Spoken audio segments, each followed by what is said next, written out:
Good morning friend.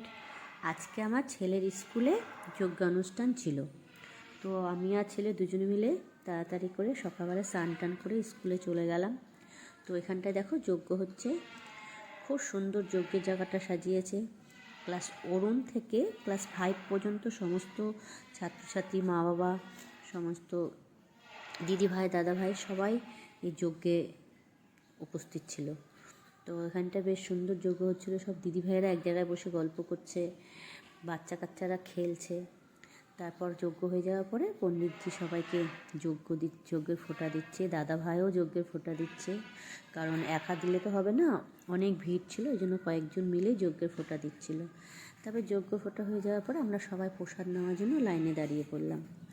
তো সবাই প্রসাদ নিলাম, প্রসাদ নেওয়া হয়ে গেল। তো আমার ছেলে এখানটা দাঁড়িয়ে তো প্রসাদ খাচ্ছে। তো আমি তখন রাস্তায় বেরিয়ে গেলাম, তো বললাম হয়ে গেছে, চলো বাড়ি যাই। রাস্তায় বেরিয়ে গেলাম, আমি গাড়ি নিয়ে গেছিলাম, স্কুটি নিয়ে। তো আমরা দুজনে স্কুটি নিয়ে চলে আসলাম। তো আমাদের এই ছোট্ট মিনি ব্লগটা ভালো লাগলে লাইক, শেয়ার, সাবস্ক্রাইব করো। তোমরা সবাই ভালো থেকো। বাই।